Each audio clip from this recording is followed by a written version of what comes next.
the double pencil. I first learned it with through Myrna Rosen. She's a calligrapher in Pittsburgh. She was big on the international tour of, calligraphy conferences and that kind of thing. She's probably almost 90 now. She still lives in Pittsburgh, but she just one day mentioned it, and I just fell in love with it. And I sometimes forget about it though, and then go back to it. And so I thought it'd be fun to go back to it.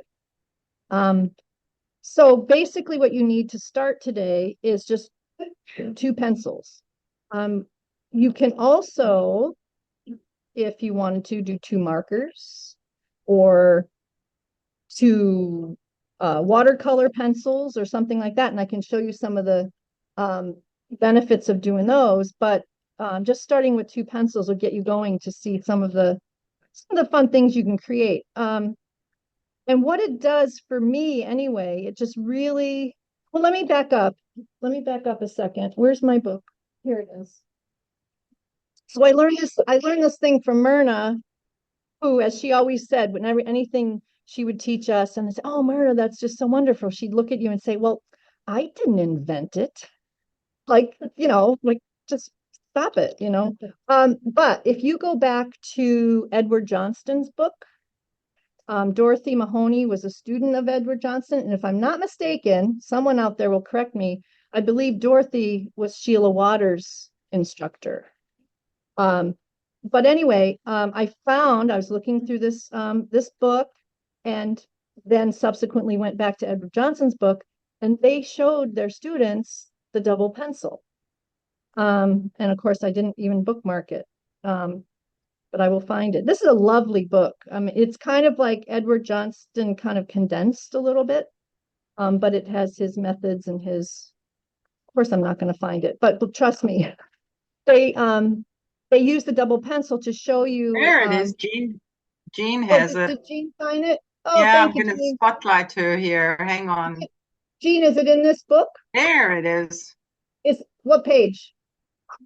The very first page. Okay, it's in Yeah. it's Yep. it's the Yep. very first cover Very thing. first. Yep, end papers. Yeah, Got the it. end papers. Yep. So there they are. So you can see. Well done, Jean. Yes, thank you. So you can see these beautiful foundational letters outlined. And so the double pencil was used to show you pen angle and show you the overlap of the strokes, and so how you constructed these letters. And so it's a great tool. I'll get started with just kind of things to look out for, and then just show you a few fun things to do once you have your double stroke letters. So I find it's easier if you have two things that are the same size, but you can certainly experiment and put, kind of different things together. Ultimately, the tips should be, even.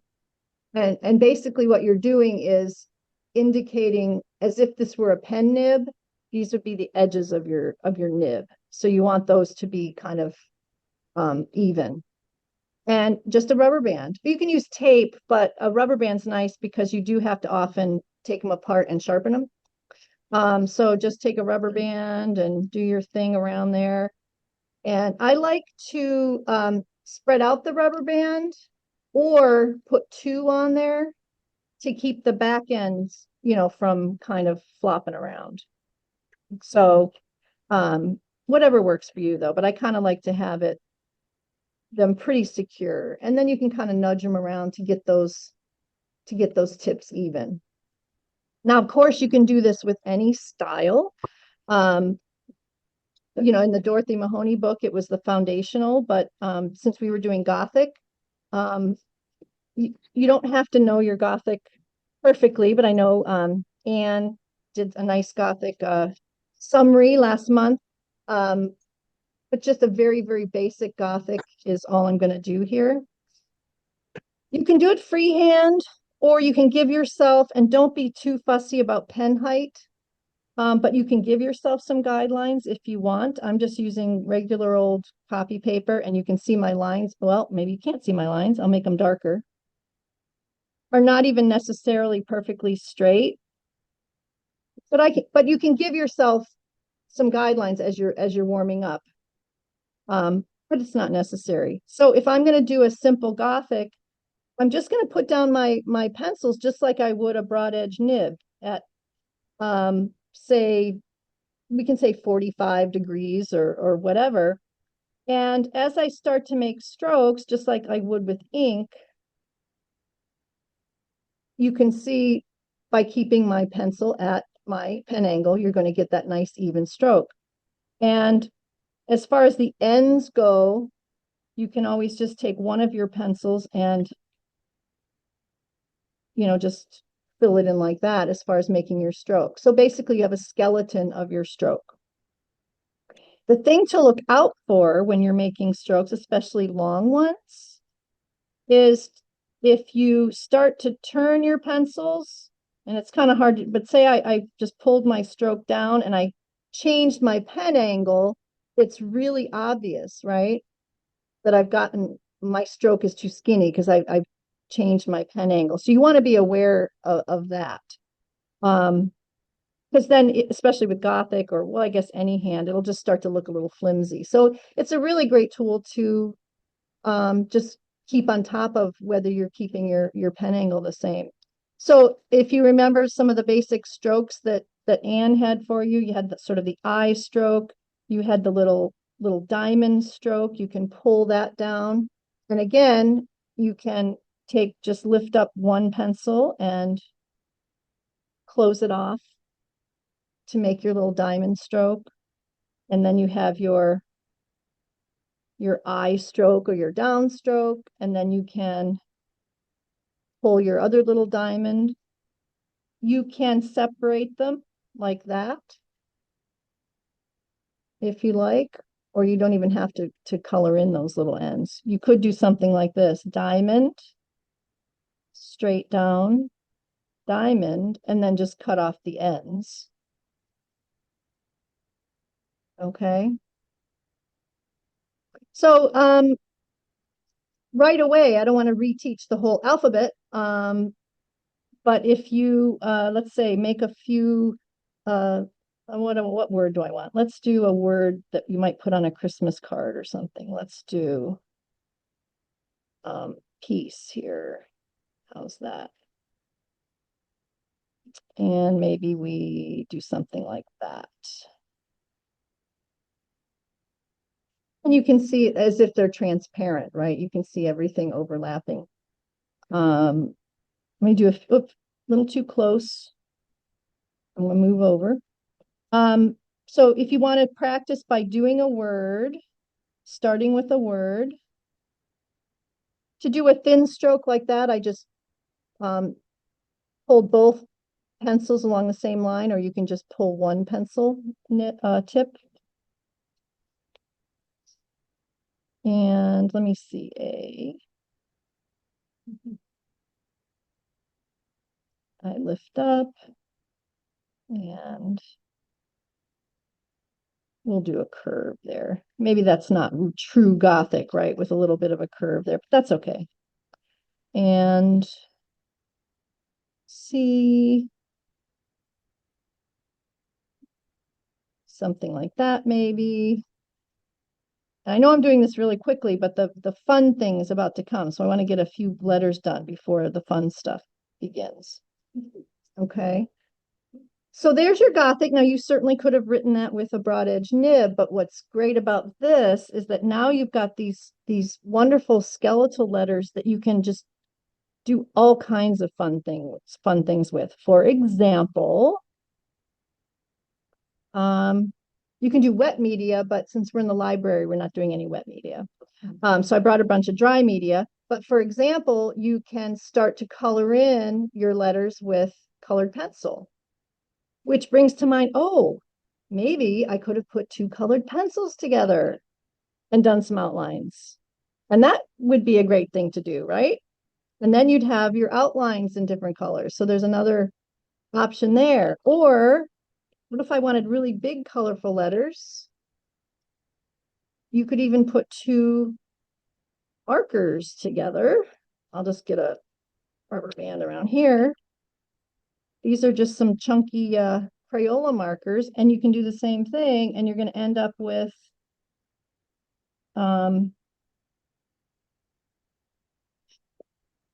you know, nice giant letters.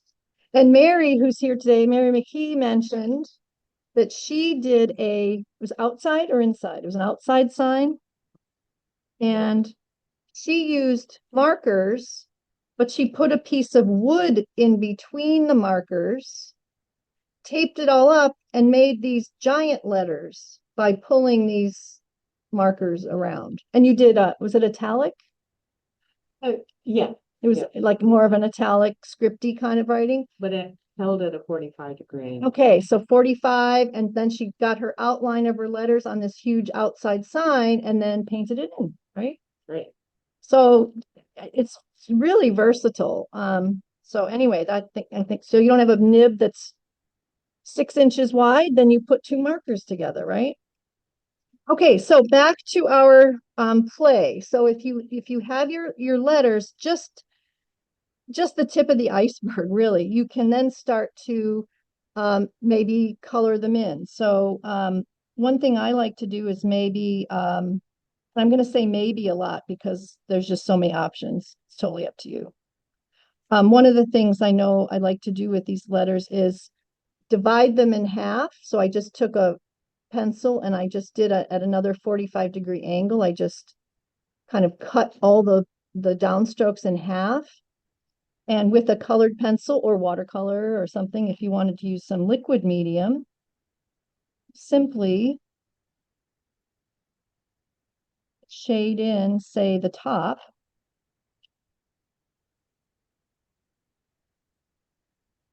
With one color, or fill in with watercolor or markers, or even just graphite. You know, you could do just, you know, subtle gray, you know, with graphite or your lead pencil. Right? So you have your top doing one thing. And come back, and then your bottom could do something else. You know, fill it in with another color, or another fun thing to do, those of you who are into like Zentangle and things like that, why not fill in parts of your letters with different patterns? You could continue along that same angle and just fill it in with, you know, some kind of stripe or texture.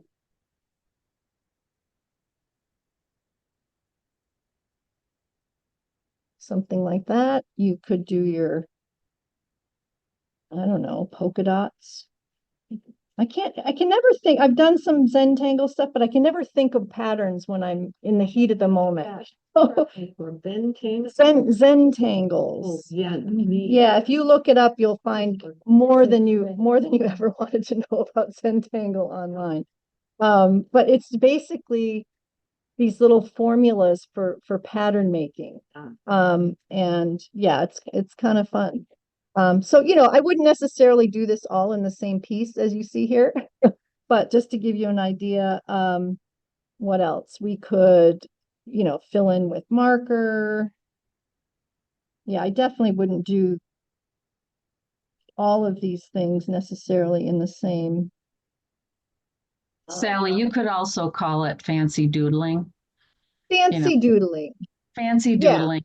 Zentangle is like saying Kleenex. You know, Kleenex is a brand name. Exactly. That's yes, thanks, Pam. Yeah, it's kind of controversial in a way, because the person who quote invented it and called it Zentangle is often seen to lay claim to a lot of the designs, right? Designs that you could find probably in manuscripts that are 100 years old. You know, yeah, so that's a good idea. What else could you do? Again, this wouldn't necessarily all be done in one thing, but you can simply outline the letter that you created with the pencil with, marker. And then colored in or add a pattern or something like that. One thing you might want to try, if you ever tried this, at home, or you are at home, we're not at home. When you have liquid available, because we don't have liquid here, is to use Inktense pencils. Have you guys heard of Inktense? They're by Derwent. Derwent is the brand, and they're watercolor pencils. So you could do your outlining with watercolor pencils and then just take a small brush and you just dip the brush in water and then just kind of gently pull the pencil into the space here and you get a nice little wash. So that would probably be really nice, easy effect. Yeah. We have a little water here. I don't have a brush though. So anyway, Inktense pencils will be fun too. The fun thing with Inktense is they're dry waterproof. So you can Oh. use them on a hat or t-shirt or Oh. little bag. I did not know that. They're the only Oh. brand that will dry waterproof. The rest of watercolor pencil crayons remain water soluble, but the Derwent ones are actually pigment. Wow, I They I are never ink. knew that. Right. Oh, They're staining ink. So do that's your work beautiful. and then you can throw it in the tumble dryer or put it outside in the heat of summer and it'll heat set. Well, because of that, I'm going to do a quickie example, even though I don't have a brush. Could you put a little bit of water in your cap? Nanette has some water here. For anyone who just came in, I heard somebody come in. I'm at the library and we've got 4 of us here. So it's very exciting. And we're having a little workshop here. I don't know if that's enough. Yes, oh, that's plenty. So anyway, because Anne mentioned that, and I find that very exciting, I have a little water here. So if you did the same thing with 2 Inktense pencils, you just give them a rubber band, and then I'll stick with the Gothic that we're doing. Let's do oops, I just broke that tip, but I think we can move on. Not thrilled about that letter. Gothic isn't it isn't one that's like in my hand, if that makes sense. I always have to review it and look and I don't know. It's just, but that's okay. So let's see, let's do a word here. And this is all done in the Inktense. And I'm just closing off my letters there. And I don't have a brush, but maybe at my fat finger here. Do you have a brush? Oh, we got a brush. See, we got a brush. We got a brush. Oh yeah, that one would Power be of good. in person. See, yep, yep. So I've drawn with the Inktense, and then you can just pull away from the pencil. And maybe I can zoom in a little bit. We can get a beautiful wash.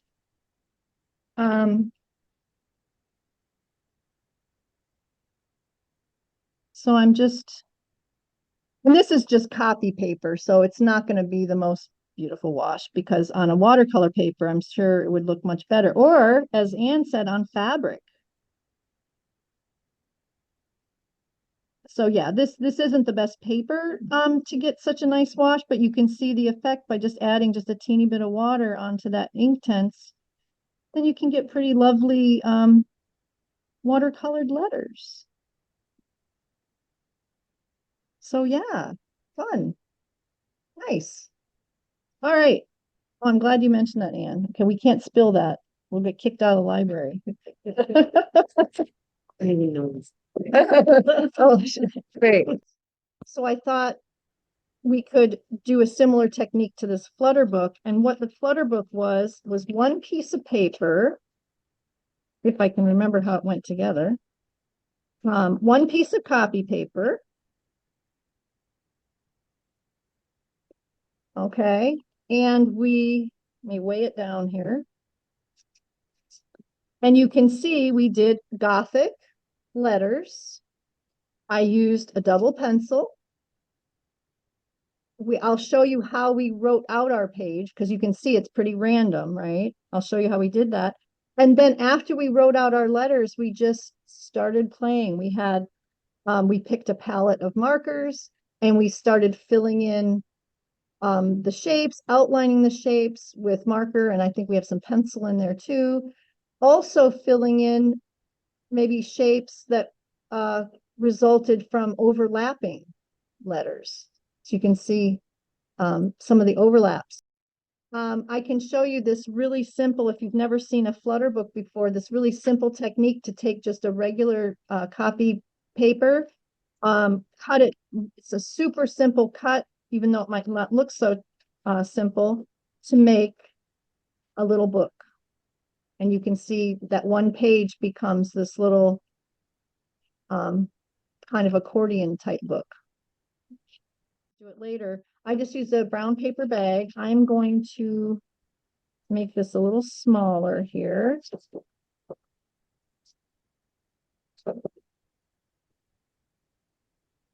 What size would you like the paper to be? Well, good question. If you are going to try to make one of these little books, it doesn't matter what size you start with, as long as it is square, like, perpendicular. So for example, this edge to me doesn't look too square, so I actually should trim it a little bit better. But I would say the size of a copy page would work fine, but it can be square or it can be rectangle, as long as all the corners are perpendicular, not just such an odd shape. Okay. So if I use this piece of paper and I go to make a book like this, it'll work the same way. It'll just be smaller. So you can work on, copy paper size or really any size you want, as long as your corners are all 90 degrees. Make sense? Yes. Okay, perfect. Now, you don't have to give yourself guidelines. I suggest freeing yourself from guidelines and just go for it. And not worry about the perfect shaped letter, because that's not really what we're going for. The only thing we want to make sure we get are, my camera's a little wonky. There we go. When we make our letters, is just to make sure we keep that pen angle or the tip angle, so we still get our nice strong letter shapes. Does that make sense? So we don't go back to something that's getting too skinny, that we keep our two tips at that 45, so we get really nice strong downstrokes. Okay, that's really the only thing you want to remember. If it's not a perfectly shaped A or perfectly shaped B, we're not going to worry about it. So whatever size paper you're working on, if you choose to use guidelines across your page, 1 inch down, 2 inches down, it doesn't really matter.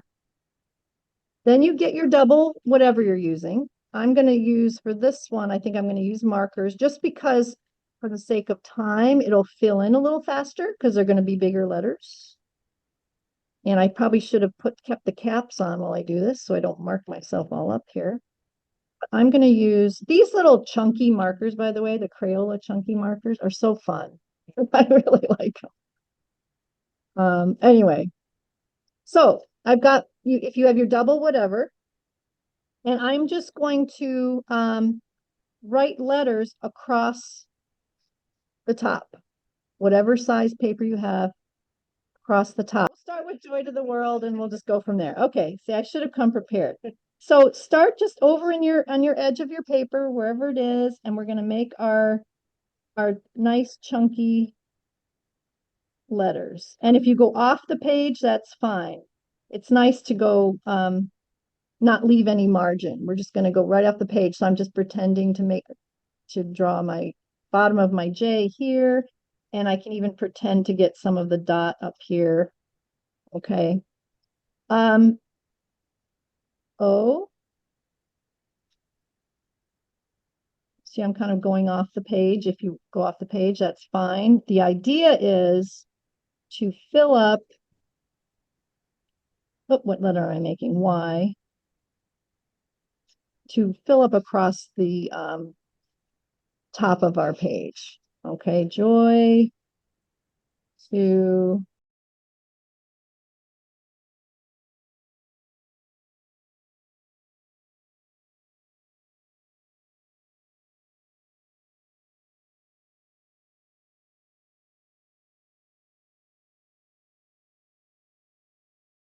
first line. Now you're going to turn your page and you're going to write your next line where you left off. I had my E that I didn't finish, right? My next line is going to go across this page. I'm just going to totally overlap what I just did. So I'm going to make my E where I left off. Okay.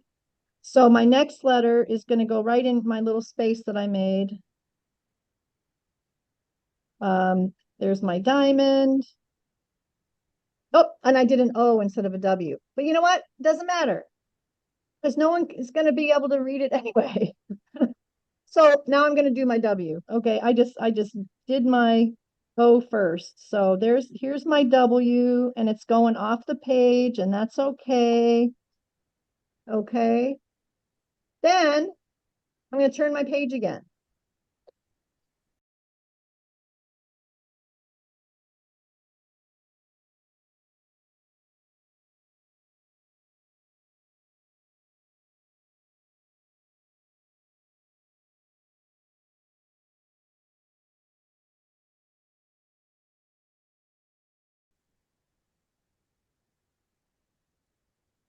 Instead of going all the way across, I'm just going to go here, Joy, Y.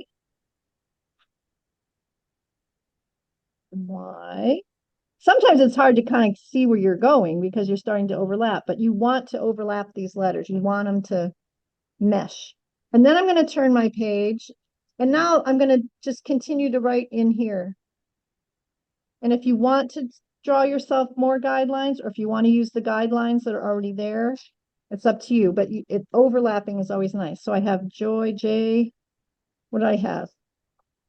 So no matter, Joy, no matter 2. what paper you have, it's divided into thirds. Well, not necessarily thirds. Like if you had a bigger page here, you might have to go around a little bit more. Okay. Yeah, yeah.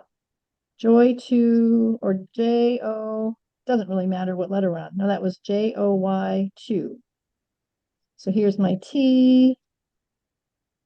Here's my O. And I'm just using the guidelines that I had there already.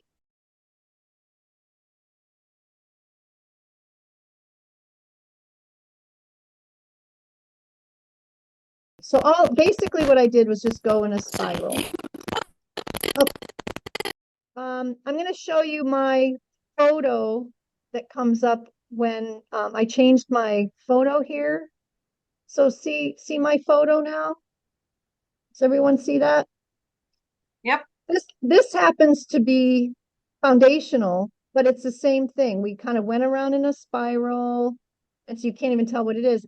And then we started just coloring in some of these. This isn't even complete. We just started coloring in some of the shapes inside the letters, in between letters, or where they overlapped, that kind of thing. And so so that's just an idea of something you can do. So like for example, I actually kind of like just the lines on this one. So continue. Mary here had the question about how to maybe overlap some of these beautiful shapes, but still have it legible. So I'll address that. And then I'll go back to quickly showing you how to make one of these little flutter books out of a single sheet. And if you don't have your sheet done, what I would do is maybe just take a, Mary asked, well, how do you do some of these nice techniques, but then it's still legible? So this one we were writing and we didn't care so much about scale and we were going off the page and we were overlapping randomly. So yeah, you're not going to read it. So what I would do is get your scale, whatever you want. You can draw your guidelines if you like. Say, I'm just trying to think ahead. So let's do the joy to the world. Draw your guidelines. If you're not comfortable with just randomly drawing them, what I would do is, where's my rubber band?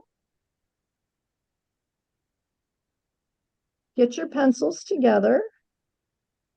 And you can do a pen scale just like you would with a nib, right?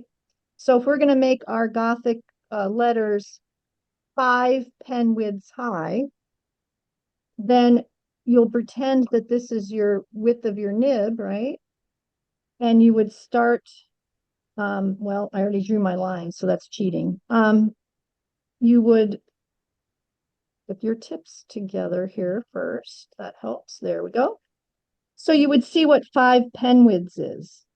You know how to make a pen scale with a nib, right? You just draw your mark, you match up your bottom with, so your mark edge with your bottom edge with the top edge that you just made your mark with, and then you keep going up 1, 2, 3, 4, 5. It's a little bit harder with the pencils because you can't always see where you are, but this is 5 pen widths high then. And so I'm drawing my lines 5 pen widths high. That makes sense? So you can do the same thing you do with a nib. And then let's go back to our Joy to the World. We can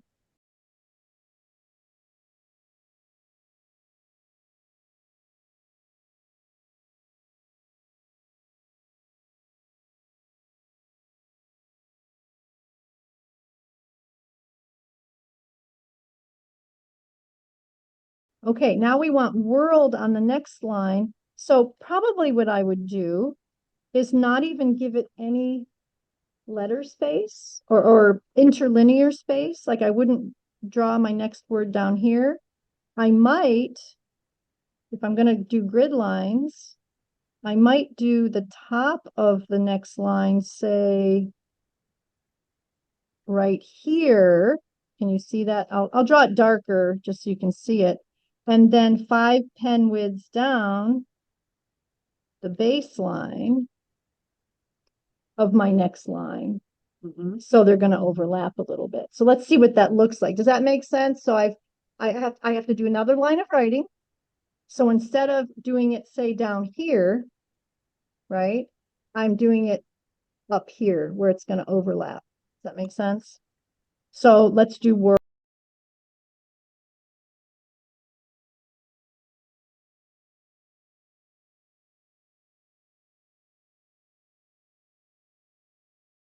And then you've got this little bit in here that's overlapped. If you had a whole series of lines like that, that could be really fun if you then went back and maybe filled in even where they overlapped, right? The D and the E overlap there, something like that. And then if you had a whole series of that going down, then you'd have these wonderful little lines of texture, right? Maybe we'll do one more just to show you what I mean. So if the next line of writing went from here to here, and I can maybe just write joy to the again.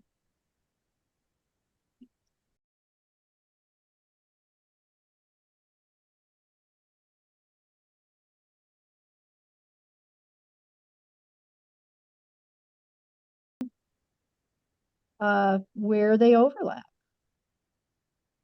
Again, this can be colored pencil. This could be, And you could color in between the word letters themselves. yeah, then maybe maybe the letters themselves get, the spaces between or the counter spaces could be Mhm. something. And oh, this would be a great pattern then, wouldn't it? I didn't know spelling. So where they overlap, you color in where they cross or something, and then where they don't overlap, you're coloring in the counters. Can you tilt the letters too? You can do whatever. Mary, I don't know if you heard, Mary said, can you tilt the letters? You can do whatever you want to do. And of course, if you want to keep the integrity of a particular hand, you want to be more consistent, um, with what you're doing, but you certainly can can do whatever you want, or it works with any other hand. I have enough time to maybe do a flutter book. All right. Whatever size page you have, it doesn't matter. As long as, like I said, it's 90 degrees. So it's a uniform shape, whether it's a square or some kind of rectangle. I think so you can see it better, I'm going to use a piece of copy paper. And maybe that's what most of you have. So you have your pattern, you have your shapes. Maybe I'll put something on here. This is just random. So when you actually look at your flutter book when it's done, you can kind of see what's happening. So, okay, I have my pattern there. And there is it Cheryl Moot, if anyone has heard, this is what I learned this from one of her books. She has some great simple book forms, books. She's online quite a bit too, if you guys are online. But anyway, I didn't make, as Myrna would say, I didn't invent it. But Cheryl Moot is someone who probably did. So you take your piece of copy paper or whatever paper it is, and you fold it in half one way. I'm going to fold it in half. What's this? The hot dog fold. That's the in half one way. Okay. Then you're going to, I'll wait, give it a couple seconds. I shouldn't rush. Maybe I'll move out a little bit so you can see the whole page. Okay. So you can see your center crease there, right? So you're going to fold one side, say you start with your right side if you're right-handed. I think it's easier if you're left-handed to go that way. But anyway, we're going to start with the right side and we're going to go into the center. And you just make sure the edge is lined up with the center. I usually pull to the edge and then push one way, push the other way. And then I'm going to flip it around because I like to use my right hand. And you're going to do the same thing on the other side. You're going to take the edge and line it up with the center and now the other edge.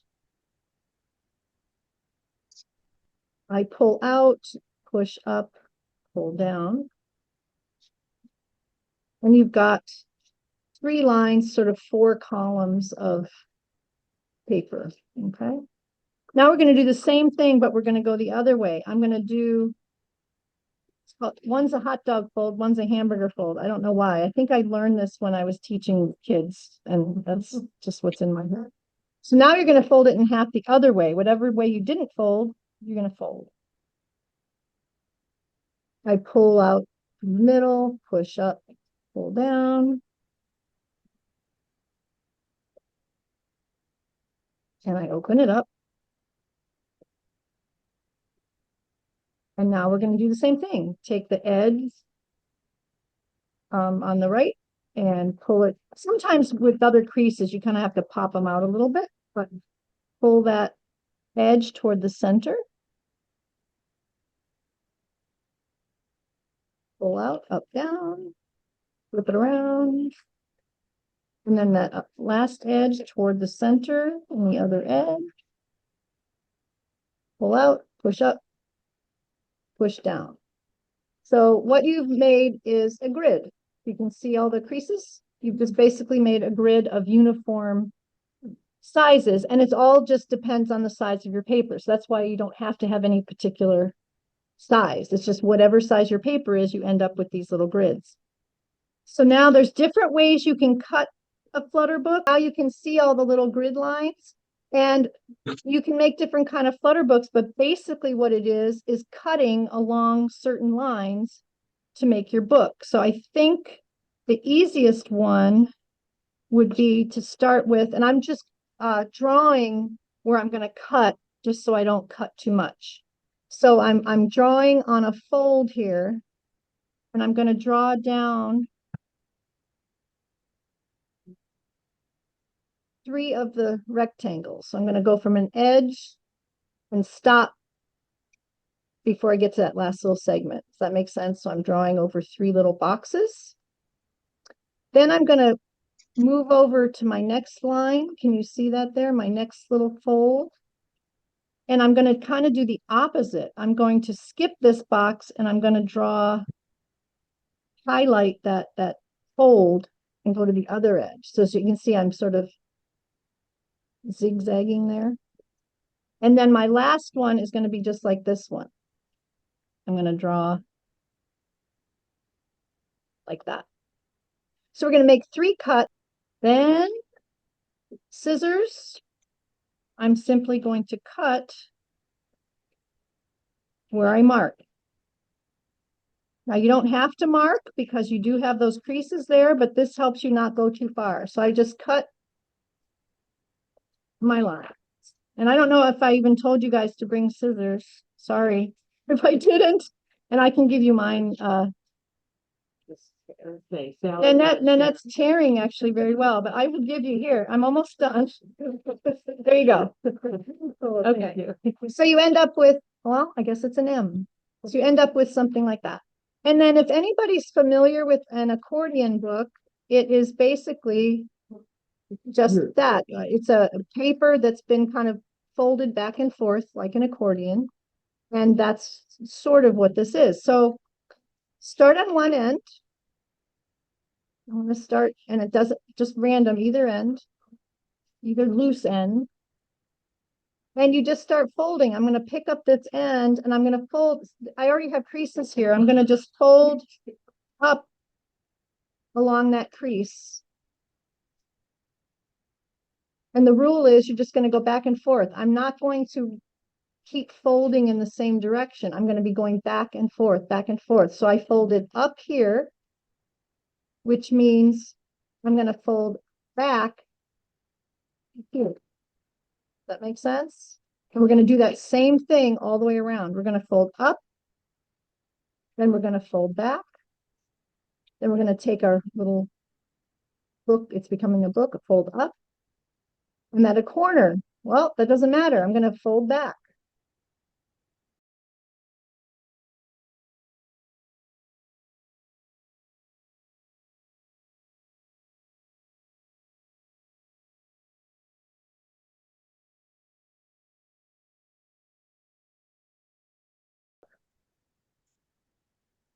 So don't undo it yet. So now I have, if I hold my book so our pattern is showing, I can just turn pages. I can just grab the fold and I can just turn pages and I have, now I know this page will look funny, but it's still, that's part of the Flutter book. Okay. I can still turn the page, turn the page, turn the page. I've got myself a little accordion. Where's my, this is just cardboard from a cereal box. So you can put that on the cover and you can see I can just turn page, turn the page, turn the page, turn the page. The reason she calls it a Flutter book is then you could just, instead of pulling it apart like an accordion book, you pull it apart and then you've got that interesting little jog where the page, where you cut. And it's meant to sit on a table or something like that. So Mary asked, wondering about strong colors, like paler colors. Jewel colors. Jewel colors, let's see. Mix them. Yeah, what I like to do when I approach a piece is I usually start with 2, like that's why I like, I guess, this marker thing. I usually start with 2 that I like together. And I use the jewel tone on this just because of the brown paper. You know, you needed something to stand out because a pale color might not show up on there.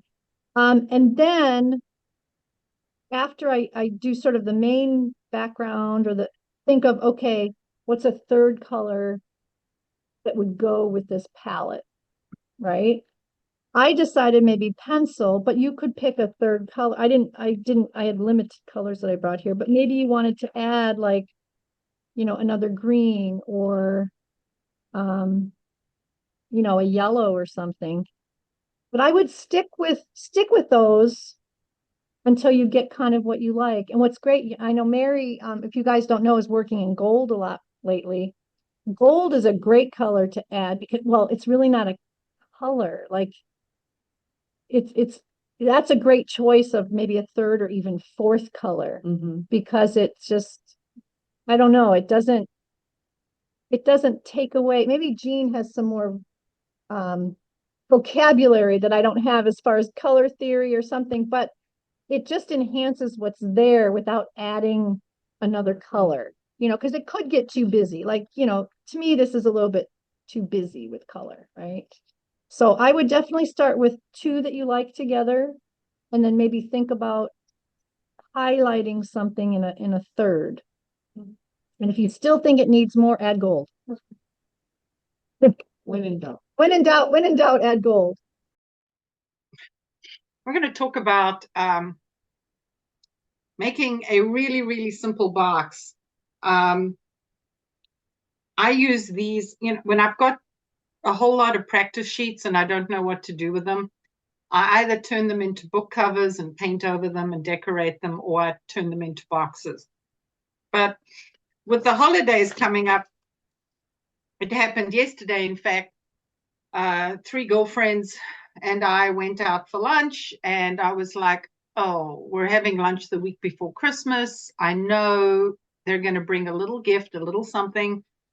So I quick made a set of boxes, and I had some chocolate truffles, and I put them inside of the gift, and they absolutely loved them.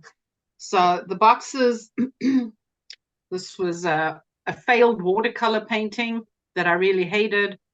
So I took a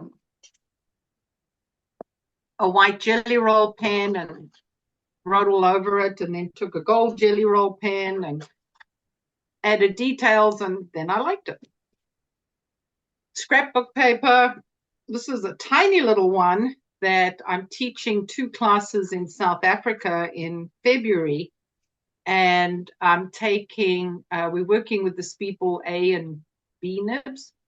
So I'm taking these out for everybody, and everybody's going to get a little box with their nibs in them as their little thing. This was one I custom made with some unshell on the top, and then on the side panels did some really sucky italic as a something. Scrapbook paper. This is the sheet that I worked on today, and we'll fold that into a box just now. So you're going to need a pair of scissors, and you're going to need something to fold your paper, the side of a pen, the side of a paintbrush. It doesn't matter, but something to put some creases in them. That's the bottom of the little box. I did put the instructions in. I use these with permission. These are a Cheryl Moot out of her book. And I didn't put the book in here. But she's a delightful lady living up in Toronto. And if you email her and say, hey, can I use your stuff? She's just tickled pink and says, just use my instructions straight out of my book and give me credit. So those are in chat for your future use if you need them. So the first thing we're going to do is we're going to take a piece of photocopy paper and we're going to make a test box. So the box always needs to be square. So you can take your photocopy paper and cut it to a square, tear it to a square. You don't have to get too precious about this one because it's just to learn how to do it. And yell at me if I'm going too fast, okay? So step number 1, you need a square. Step number 2, you need to find the middle. and I don't fold it. Otherwise, the top of my box would have fold marks on it. So, and I'm making big marks on here so you can see, but normally I do something little and I can erase it. All right, everybody got a square? Everybody got the middle.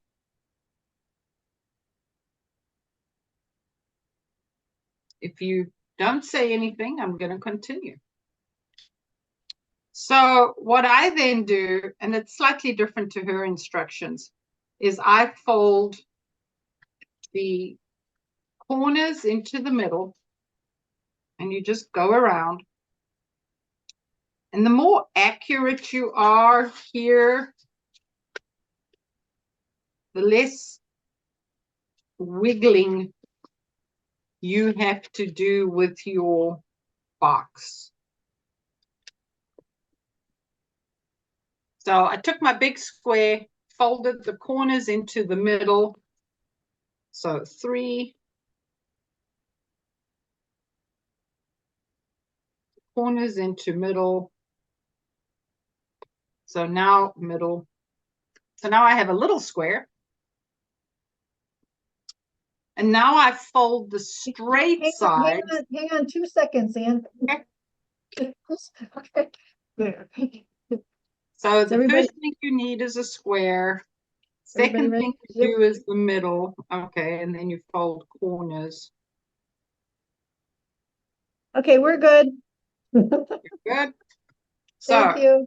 get a square, find the middle, fold the corners into the middle. So you have a small square. And then you're going to take the straight sides and fold them into the middle and then fold them out.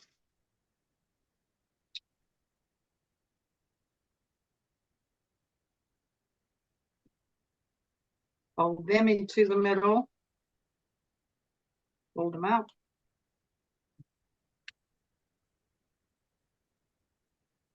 Fold them into the middle.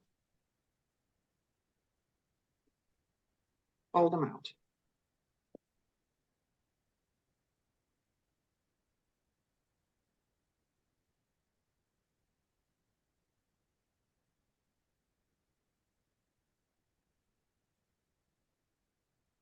So this is going to be the top of my box. You can kind of get a feel for how this could go. But everything we do, we work on the inside. So your corners went into the middle and they lived in the middle. The straight sides went to the middle and then they moved back out. So now take 2 middle pieces, 2 opposite middle pieces, and pull them out. And you've got fold marks there, there, there, and there. Okay? Scissors. And you're going to cut basically to the big square in the middle, the lid of your box or the bottom of your box.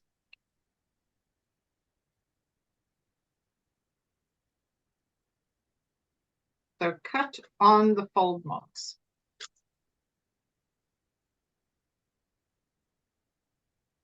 So I've kind of got a that shape.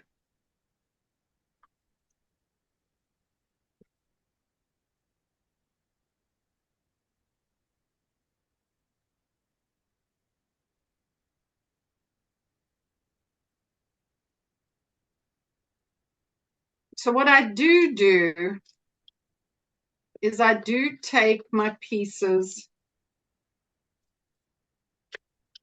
and I do refold them. So I push it into the middle, next one, And then the third one folds back. So, because I like to have a nice crisp bottom on my box. And these little wing pieces,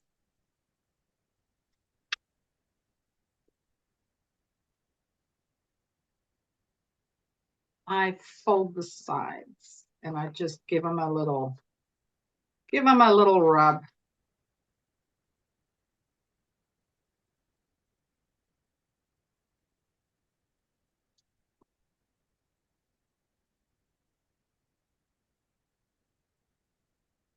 All right, so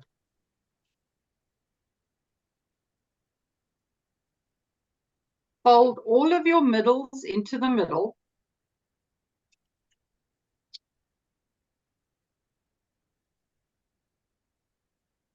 And then pull out the long pieces next to the cuts. So I've got, these are in my middle, long pieces out here, and I've unfolded them so they're like a tongue. Can you, Now s- I've got, yep. can you repeat that? Okay, so next to my cuts, I've got these little flaps. And Okay. then I pull out, so those are folded into the middle.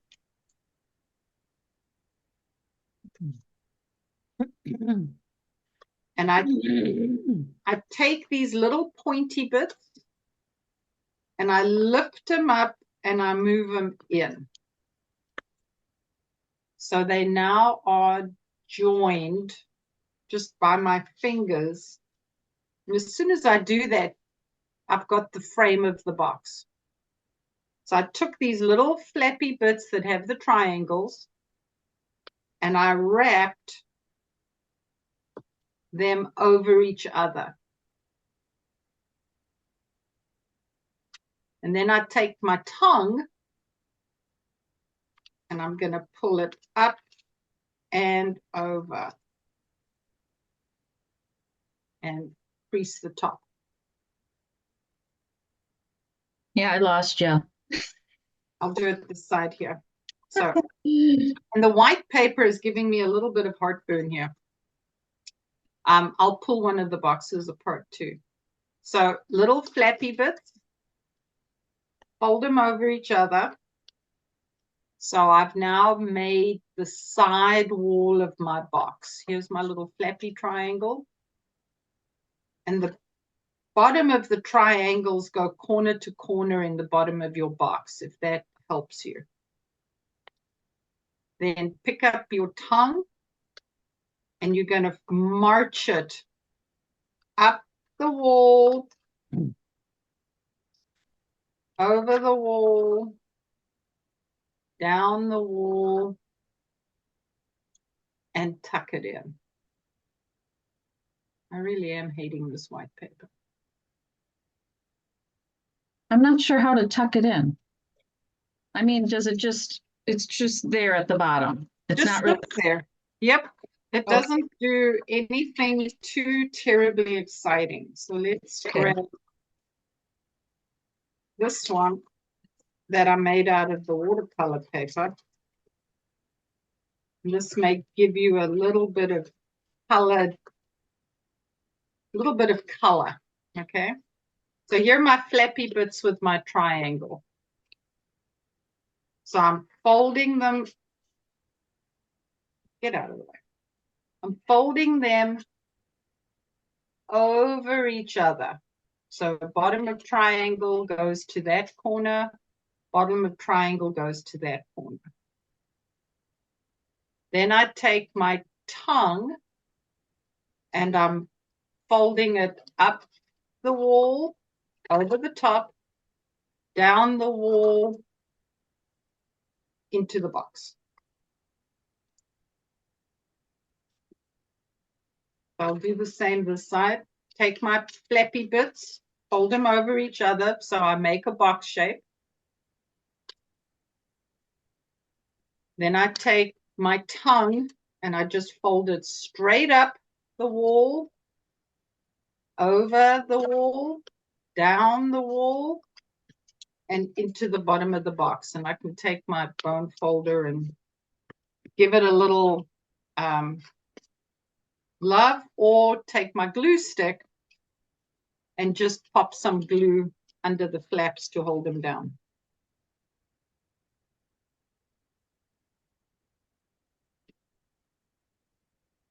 And sometimes, like in this box, I completely, the points don't all line up. So then I'll just cut another piece of paper and put it in the bottom, cover them up. Hmm. Because why not, right?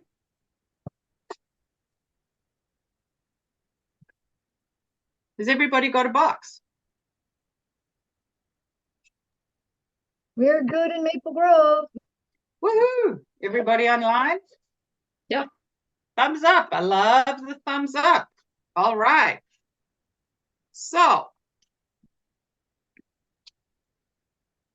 let's go make one for real. So this is a piece of scrapbook paper that has glitter on it.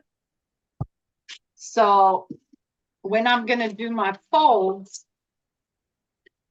I'm going to use a piece of glassine or a piece of wax paper underneath my bone folder so I don't scrape off all of the glitter.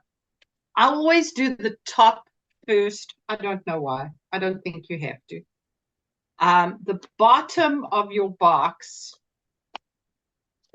okay, top, bottom. For the bottom to fit inside, it needs to be a scooch smaller. And I routinely just cut off a 1/4 inch on 2 sides of my sheet. And that'll give me something that's just small enough. All right. So 1/4 inch. Well, that depends. yeah, 1/4 inch, 1/8 of an inch, just enough to another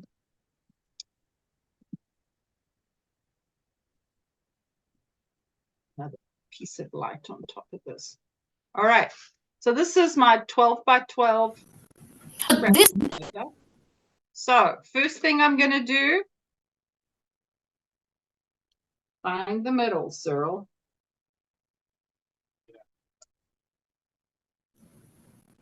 This little box works extremely well for anything up to about 100-pound paper. I've done it with 140-pound watercolor paper, but you need to,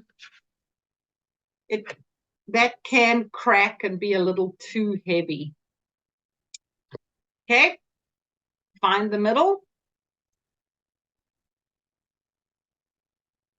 Fold the points into the middle.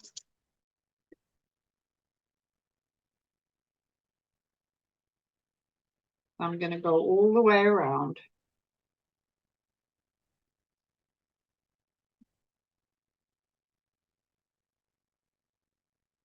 This works extremely well with handmade paper, wrapping paper.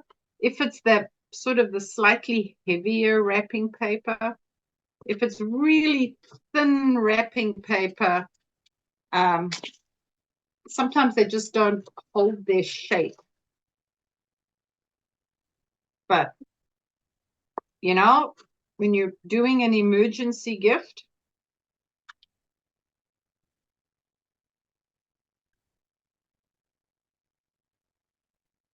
I knit a lot of washcloths, those 9x9 or 8x8 cotton thread washcloths.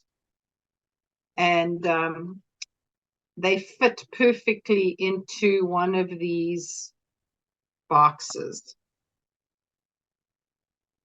So I have a little stash of them in my cupboard here.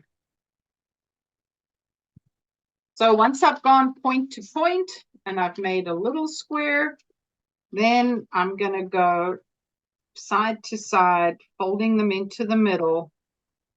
Whoops.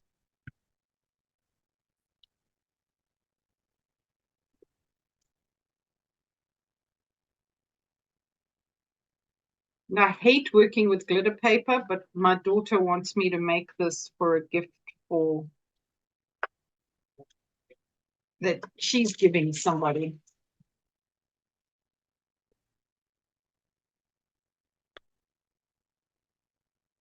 So point to point, leave the points in the middle, and then go around the side one at a time. Pull them out. Pull out 2 of the pieces. Give us 30 seconds, Ann.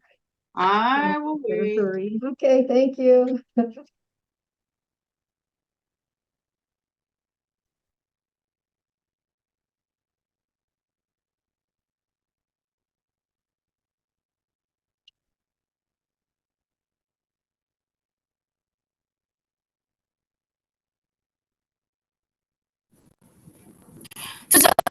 And other box is quarter of inch smaller. The bottom box is a quarter. The sheet of paper is a quarter of an inch smaller on 2 sides. We just did top or bottom. The first one was The the top or bottom, bottom. the bottom is smaller First- than the top.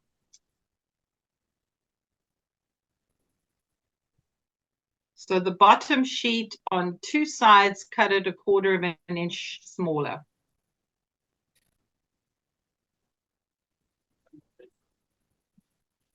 Otherwise you're going to make 2 boxes that are perfectly the same size and they won't interlock.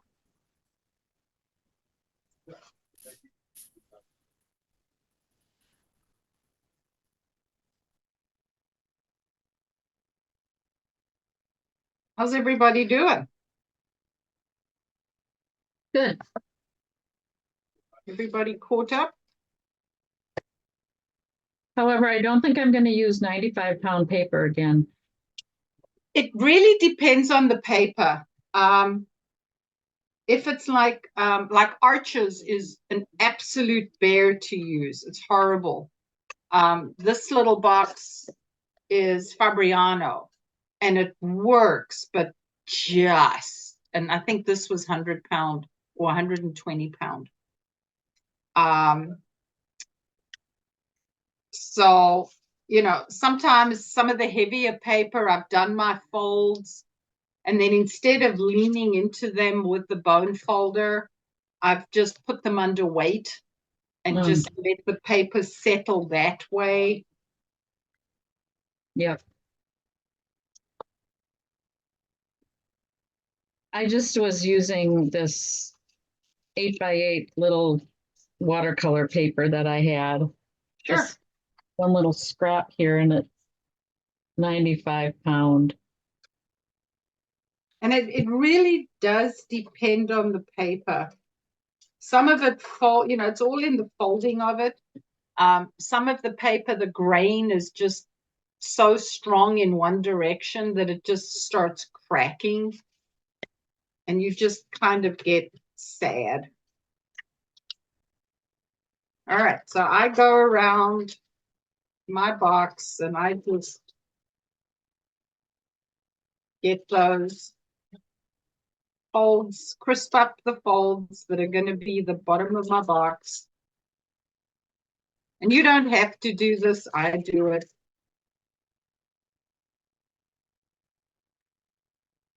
You're always supposed to fold sitting down. So this is not a good activity to do standing up. Cut when you stand, fold when you sit. All right, so where I was Before we was so I had rudely cut- interrupted by bad internet. Yeah, I know. You've got to just, you know, you got to hate on the internet every now and again. I had cut my little wings and then I had just crisped up my folds. And I like to crisp up the bottom of my box and the, you know, this fold and this fold are the ones that I like to crisp up. as well as the one that goes inside. I just like to crisp those up, especially if you're using thicker paper. And I like to do the ones on the side of my box as well. So, grab my wings.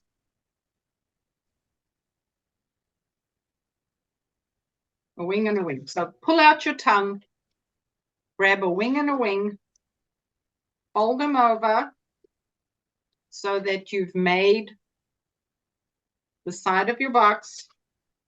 Take your tongue, pull it up, go over the wall, and you know, if you just warm up the top of the paper, those of you that are using thick paper, if you warm up the sort of top of the paper as you're coming over the wall and then give it a good tug and a push, instead of just like launching it over, it'll meld a little bit. Paper, you can sort of mold it a little bit with the heat and a little bit of moisture that are in your hands. And then I'm going to go do the other side, pull out my tongue, grab my two wings, cross over my wings.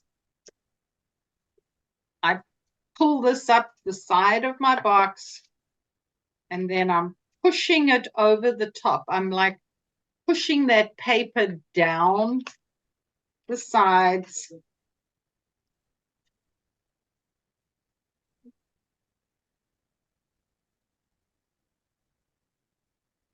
I'm just crisping it up.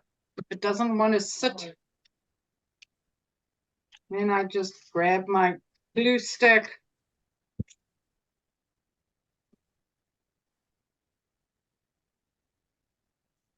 And then I made a bottom earlier with that 1/4 of an inch all the way around, or two sides. So it goes in just, here's my little box.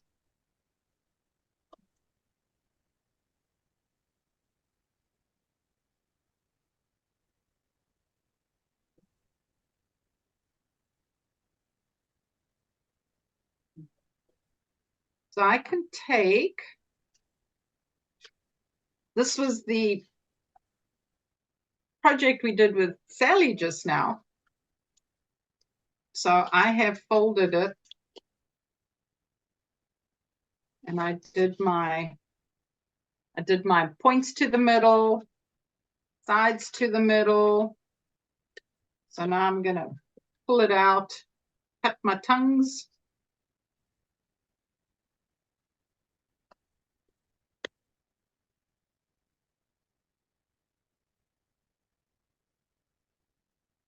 And this is mixed media paper that I'm using. Just giving it a little push. I like to always have the tongue facing me. Wings in my hand, fold my wings over, take my little tongue, march it up the wall, massage it over the top, and then dig it into the bottom, turn my box around, grab my wings, fold them to the middle, grab my tongue, pull it up, give it a little massage. This one met like perfectly in the middle. Like, oh my gosh. It looks great. Oh, it's so cute. And then I made the bottom ahead of time, and I just cut off an 1/8 of an inch on two sides because this was a smaller sheet. Cause you almost need those pieces of paper to hold together though, Mhm. you know, on the back. Yeah, There we go. yeah. Or maybe just a sealer. You know, I folded it, and then I did the writing. And then I folded the box. Because I wasn't going to write on the box. You know, I wasn't going to write once it was a box shape. So this little one that I'm making for the pen nibs, is 4 inches by 4 inches. Your box is about a third the size of your sheet of paper. So, you know, these are 12 by 12 when I start.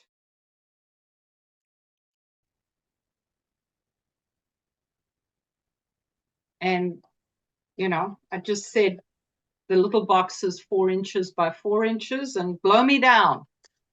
The 12 by 12 box divided by 3 gives me 4 by 4.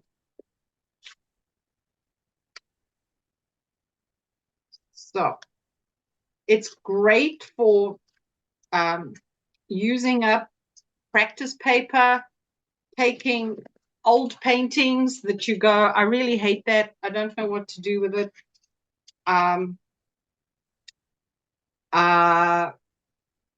You know, sometimes people give you beautiful gift wrapping, sometimes wallpaper paper. My sister always wraps my gifts in wallpaper paper, which is gorgeous. And then you can make boxes. I keep a stash of them. This is fun for me for TV kind of a thing. When I want to make something, but I don't know what to make. It's pretty much the only reason why I ever have any scrapbook paper in my life. And I will make up some boxes, and that I have a little something. I'm always knitting, so people know that I could make them a washcloth. You know, it's like my emergency gift. You know how you have those little emergency gifts? I have little pamphlet books that I make them 3.5 by 2.5. So they're a little, they're the same size as a trading card. And I'll put 2 or 3 of those in a little box, wrap them up in tissue paper, put some pretty ribbon around the box. And it's a lovely handmade gift that people think you're terribly clever. I made apple spice cake on Monday, and I have 3 people in my life right now who all are going through cancer treatment. And so I put some of the cake in a little Ziploc bag, wrapped it up in some pretty paper, put it in a box, put a ribbon on top with a little card, a little like gift tag kind of a thing. And my husband delivered them, and you know, didn't take me long. And then people have a little box that they can then use to regift. So it's the gift that keeps on giving. Jean Formo in chat says wallpaper does make excellent boxes. If you pop into Home Depot every now and again, or Lowe's, they will have some wallpaper sample books. And there's a friend of mine works at a high-end home decorating place, and every now and again I remind her just at the right time that I would like some of the wallpaper books that, you know, they get. And the mixed media paper works nicely. Handmade paper works nicely for something a little special. But from a ease of having it on hand, you know, you can get some really pretty scrapbook papers. Just stay away from the really stiff ones, or like, you know, this one with the glitter. When you fold them, you've got to really watch out. As you saw, I was using glassine to do the folds. Otherwise, the paper cracks and then the glitter shears off. And here's one I didn't. So I'll put a bit of, well, no, I can mold it back. Paper is wonderfully forgiving. With the warmth of your fingers, you can really mold paper. And I will, just give my box a little hug, little squeeze, and that'll just help push some of those corners in. Sometimes I take my bone folder and I give the corners a bit of a, because I don't necessarily, sometimes the paper folds really sharp and I don't necessarily like that.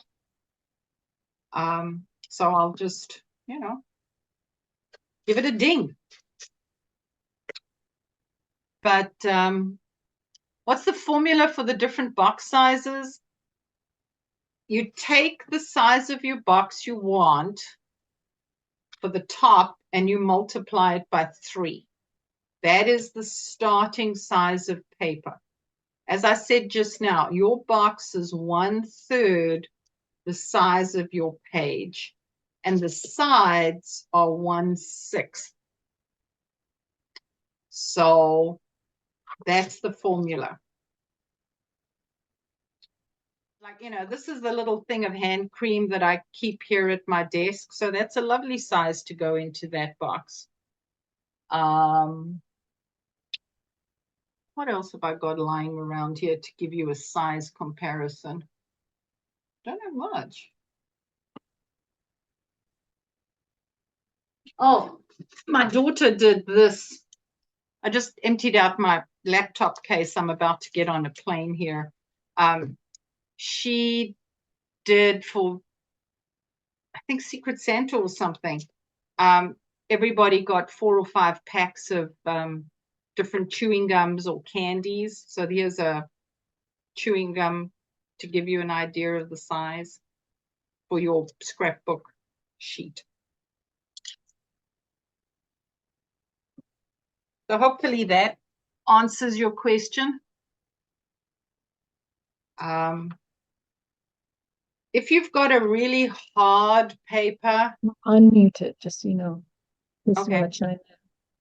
if you've got a really paper that's giving you a little bit of grief, if you just take your spray bottle of water and just give it a little bit of a spritz, don't make it sopping wet. I've taken just water in a dropper like this and just run a bead of water. You got to work lightly because you don't want the paper to tear. But sometimes just that extra little bit of moisture is enough to help you fold it without it cracking. And it just gives you a little more, it just makes it a little more pliable. So that's another little trick that I have up my sleeve. If I'm working with a paper, something like Arches watercolor paper, the grain in Arches is so strong that on two, maybe these sides will fold well, but these sides are just going to crack like crazy. So then I can just run a little bit of water. And that'll help just to weaken the paper enough that, sorry, I'm picking up stuff I threw on the floor, that I can then fold it and it'll dry, and hold its shape again. But boxes are fun. You can have a little stash of little gifts.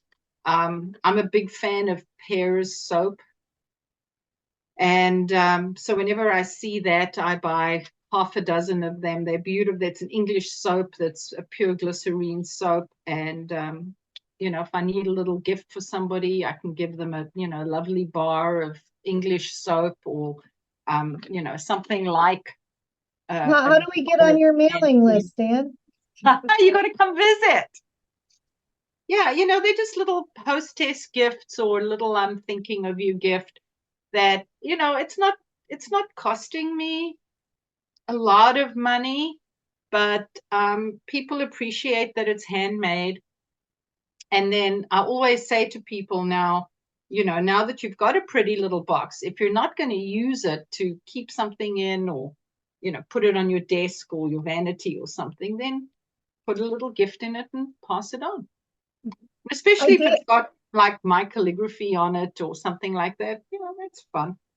I did get a box similar design. It was actually, I'd love to find the pattern of it. It had some other different folds and stuff on the top. But anyway, the person who gave it to me said to, use it for something or to re-gift it to somebody else, which is actually what I ended up doing. It just through, I had it for a few months and someone else Yeah.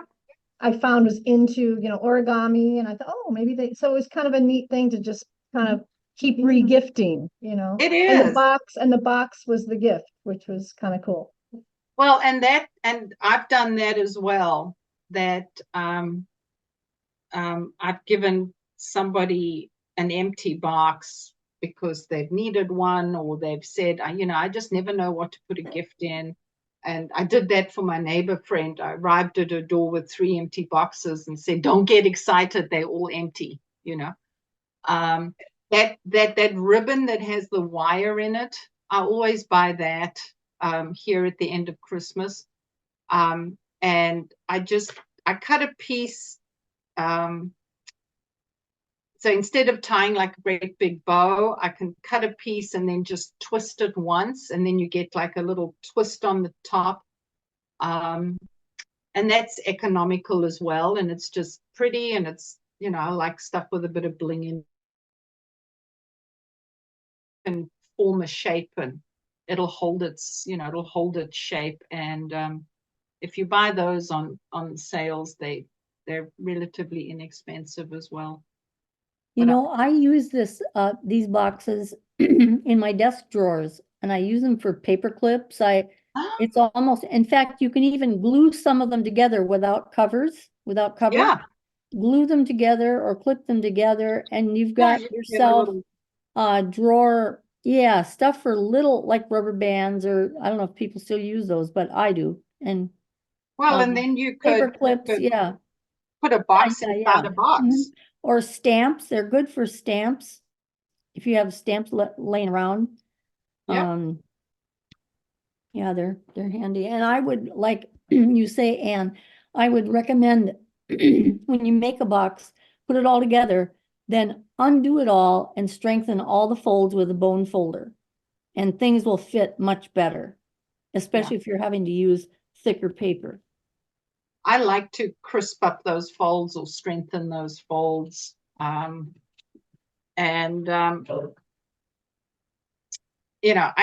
can sit down in an evening and I can make 10 or 15 boxes in like a movie's time, And I've got my lap tray and I just sit and I'm folding and off I go. And then I can't sit and watch television. It's completely outside of my skill set to just sit and watch television. So I'll be practicing calligraphy, I'll be painting, I'll be making books, stitching books, I'll be making boxes, things that stitching books, I have to concentrate a little more, especially if I'm doing like a Coptic binding and I'm doing the front and the back covers. But boxes, they're fun, they're fairly mindless. And I have a 12 by 12 tote that has my extra boxes and normally has my ribbon, but I'm out of ribbon right now. When I have my little bars of soap or hand creams or last year my son wanted some Penzeys spices, and the little 2-ounce jars of Penzeys spices fit perfectly into these. So I think I've got 3 in a little box for him, just something fun. Any questions? This was great. I have my two little pieces here. Here, let me, Ann, you want to stop sharing? Or I guess you don't. Let me see. If I spotlight. There This you is go. just some, probably just some decorative paper. Oh, sweet. And then I finished up the bottoms with a little extra piece. So yeah, Did you just do that now? yeah, Sweet. Oh, I have both. I have little pieces of paper all ready to use, just in case. I don't know.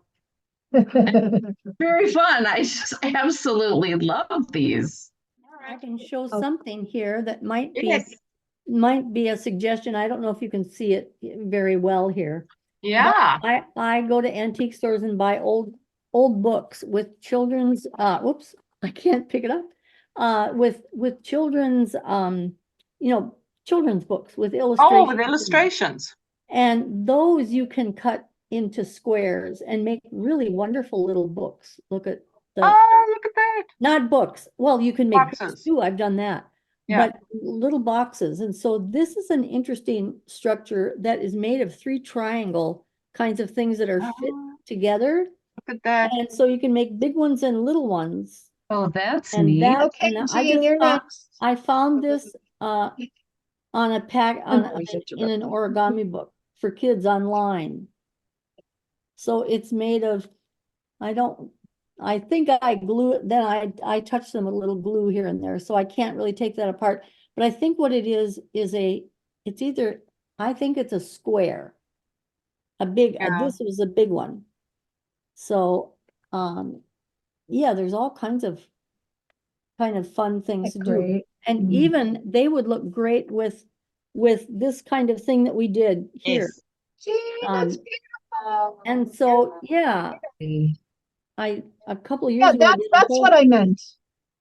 I did a whole Christmas card, not last year, Oh, but a couple of years ago, where I highlighted the middle of all the Looks like letters colored were pencil. drawn, and it really, Looks like colored it pencil. turned out really nice. I liked it. Yeah.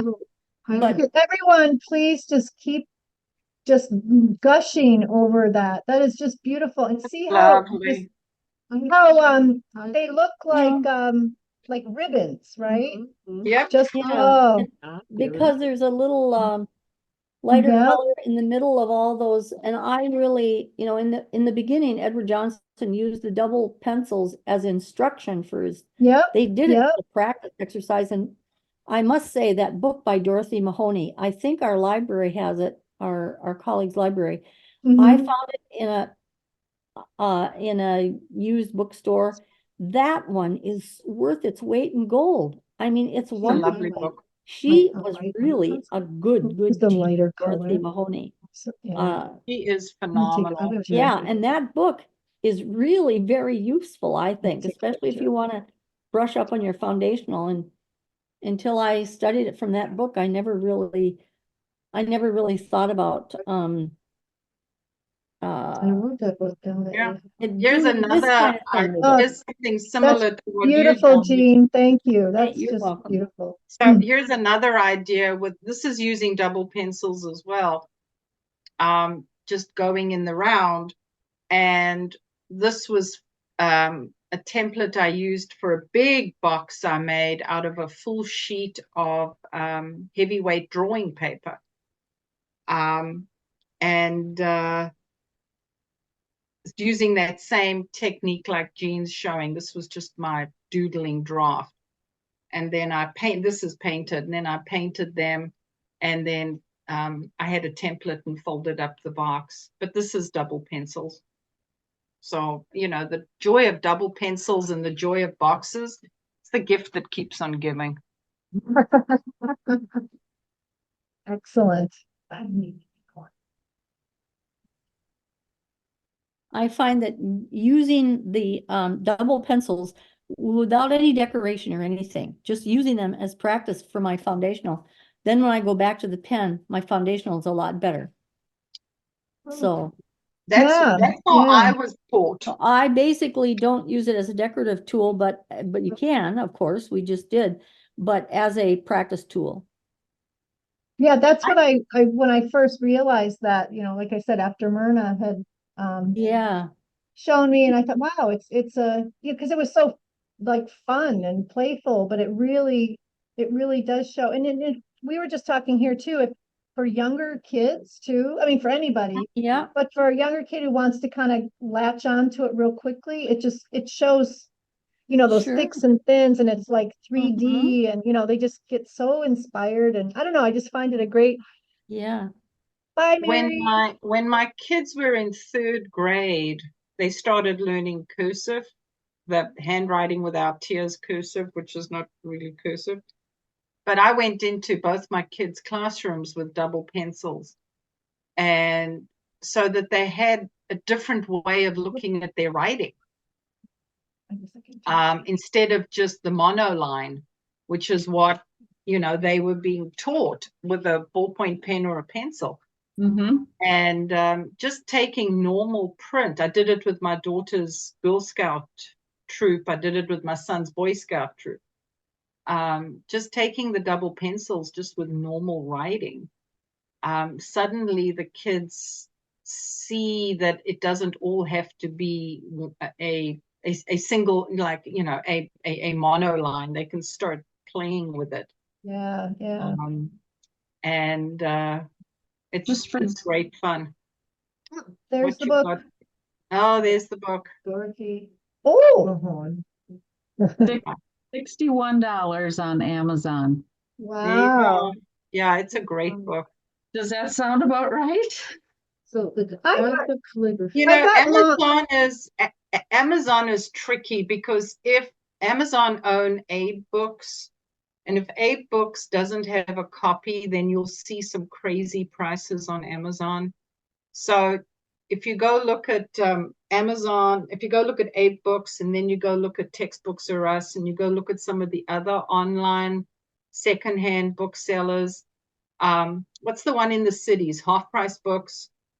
There's one in Nashville, McMurray's, I think. If you just search for secondhand bookshop in Nashville, you can query their inventory as well. Yeah. Or Okay. if you put it in a wish list, if you have an Amazon account, Yeah. if you put it on a wish list, they will notify you when items in your wish list change price. Yep. Because I got mine on Amazon for, I can't remember, but it wasn't $61. No.